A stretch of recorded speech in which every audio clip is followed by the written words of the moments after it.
నువ్వు కూడా వచ్చావా? ఏంటి ఇద్దరు కలిసి వచ్చారు? ఏమన్నా శుభవార్త? మా బతుకులో శుభవార్త కూడా బాబు గారు. ఏమైంది మైసమ్మ? బాగానే ఉన్నారుగా? పైకి అలానే అనిపిస్తుంది బాబు. ఏంటి మళ్ళీ మైసమ్మ ఏమైనా కొట్టావా? ఏమైంది మైసమ్మ చెప్పు. ఏం చెప్పమంటారు బాబు గారు?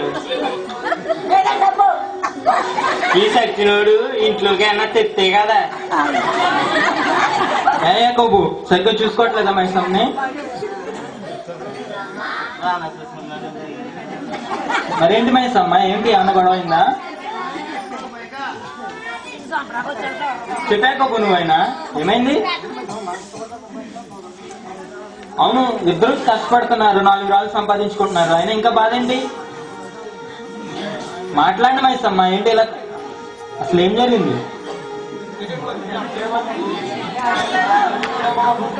ఏం చెప్పండి బాబు,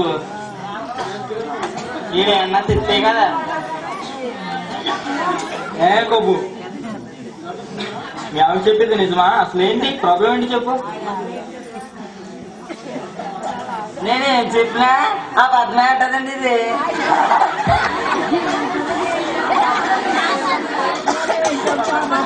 ఈ మాటలు నమ్మకండి అయ్యా,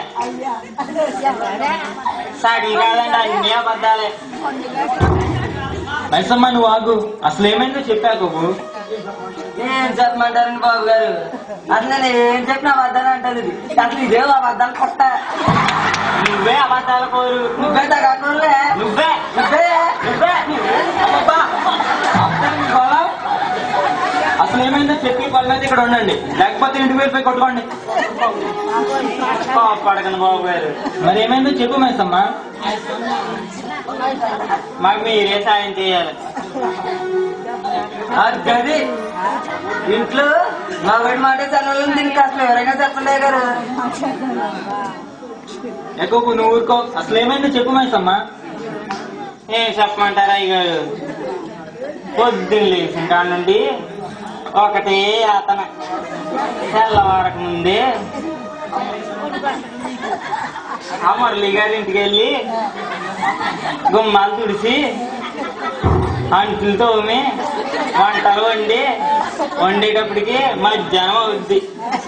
వాళ్ళు కాసింది టీ నీళ్ళు ఇస్తే అవే ఆ పూటకు భోజనం, అవి ఇవ్వకపోతే అది లేదు. ఇంటికి వచ్చి కబా కబా కాసింత వండి పెడదామంటే అప్పుడు వస్తాడు గారు చచ్చినోడు. తిండి తిన్నాకే తినేసి మళ్ళీ పోతాడు బలాదూరులాగా. వీడు వల్ల మాకు ఎలాంటి సాయం లేదయ్య గారు, వీడితో నేను ఎలా సావం? నువ్వే కాదే నేను చస్తున్నాను.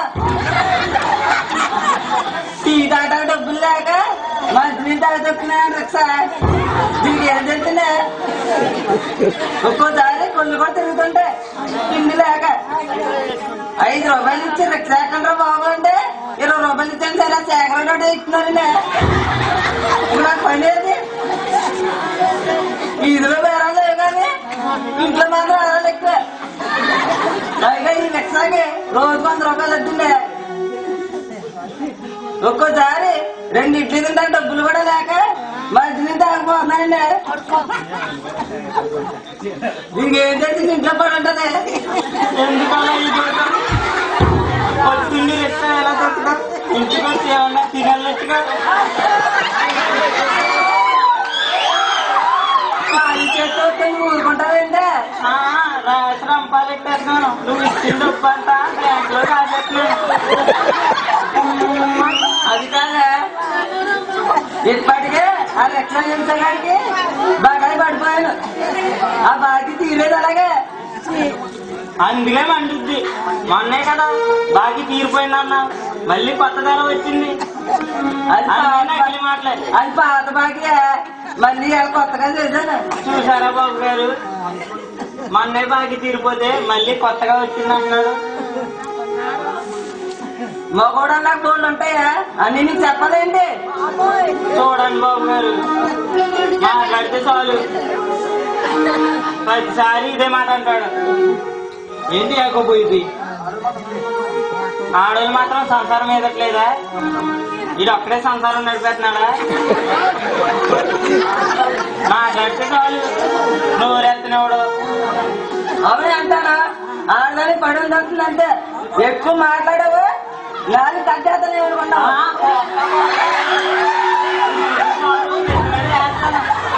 తీరిపోద్ది. పొయ్యి నా ఏళ్ళే ఎక్కడ వేగిందంటే ఏం చేస్తా నాకే తెలీదు. ఏం చేస్తా?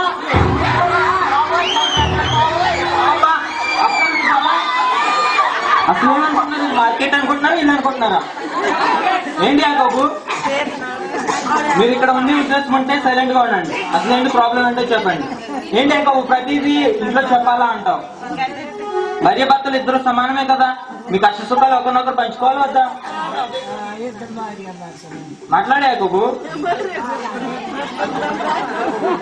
అంతేకాదు బాబు, పగలంతా కట్టబడి ఇంటికి వస్తే సాయంత్రం బాగా తాగొచ్చి నన్ను చితక కొట్టేస్తున్నాడండి. ఎంతకాలమని వచ్చుకోండి బాబు. ఏంటి యాకోబు, మళ్ళీ తాగుడు మొదలు పెట్టావా? ఏం చేయమంటారండి గారు, పగలంతా పెద్ద కట్టాలు మర్చిపోవడానికి అప్పుడప్పుడు చొక్కేస్తాను అంతే. అంతే, ఒక్క చొక్కే.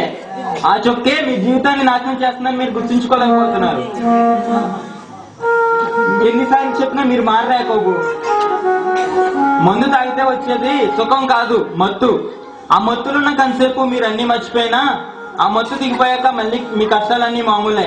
అయినా నువ్వు కష్టపడిన సొమ్మంతా ఇలా తాగుడికి పాడు చేసేస్తే ఇంట్లో మిగిలేది మొత్తం అప్పులే.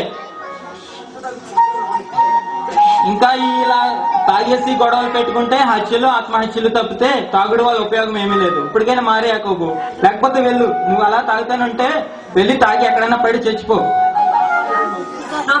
బాబు క్షమించండి, ఇంకెప్పుడు తాగండి. చూడు మైసమ్మ, టీకి డబ్బులు లేక మంచినీళ్ళు తాగి రిక్షా చొక్కి నీకు డబ్బులు సంపాదిస్తున్నాడు మీ ఆయన. పాపం ఎప్పుడు తిన్నాడు ఏంటో, ఇంటికి తీసుకెళ్లి అన్నం వండి పెట్టు. నేను మాత్రం తిన్నానా బాబు? రాత్రి కోసం ఎదురు చూసి చూసి అన్నం తినకుండానే పడుకున్నాను. Praise Lord. చూసావా యాకోబు, ఒకరి కోసం ఒకరు ఎలా పస్తులు ఉంటున్నారో ఇదే జీవిత రహస్యం. దీన్ని మీరు గ్రహించుకోలేక విభేదాలకు పోయి మీ ఇష్టం వచ్చినట్టు కోపాలు పెంచుకుని ఇంట్లో గొడవలు పెట్టుకుంటున్నారు. యాకోబు, దేవుడు అసలు ఆదాము ప్రక్కటెంకు నుండి అవని ఎందుకు చేస్తాడో తెలుసా? ఏముందండి అయ్య గారు, ప్రక్కటెంకులు ఎముకలు ఎక్కువ అంతే కదా. కాదు యాకోబు, ఒకవేళ దేవుడు కనుక, జ్ఞాపకం ఉంచుకో యాకోబు నేను చెప్పేది, ఒకవేళ దేవుడు కనుక ఆదాము తల ఎముక నుండి అవ్వమం చేస్తుంటే ఆ అవ్వ నేను నరుని కంటే అధికున్నాన్ని అసహిస్తుందని, అలా కాకుండా ఆదాము యొక్క కాలి ఎముక నుండి కనుక అవ్వనం చేస్తుంటే ఆదాము నారి కంటే అధికుడని అసహిస్తాడని ఆదాము ప్రక్కటెముక నుండి అవ్వమం చేశాడు. అందుకని ఇద్దరూ సమానమే. అందుచేత భార్య భర్తలు ఇద్దరు ఒకరంటే ఒకరు ప్రేమ కలిగి ఐక్యతతో ఉంటే కుటుంబాలన్నీ సంతోషంగా ఉంటాయి. వెళ్ళండి యాకోబు, వెళ్ళి ఒకరి కోసం ఒకరు జీవించండి. గారు మా కళ్ళు తెరిపించారు, మా కళ్ళు చిన్న ప్రార్థన చేయండి గారు. సరే యాకోబు, కానీ ఇంకెప్పుడు తాకు. కళ్ళు మూసుకోండి, మైసమ్మ కళ్ళు మూసుకో. దయగల ప్రభువా, ప్రేమగల దేవా, ఈ అమాయకులైన బిడ్డల్ని క్షమించండి ఆయన. ఇక మీదటైనా నీలో జీవించే బిడ్డలుగా ఈ బానిసత్వం, తాగుడనే బానిసత్వం నేను తప్పించి వీళ్ళ కుటుంబాల్లో శాంతి సమాధానం నెలకొల్పుతారని అడిగి పెట్టుకుని ప్రార్థిస్తున్నాం మా తండ్రి. ఆమేన్. పిల్లలకి ఏమైనా తీసుకెళ్ళి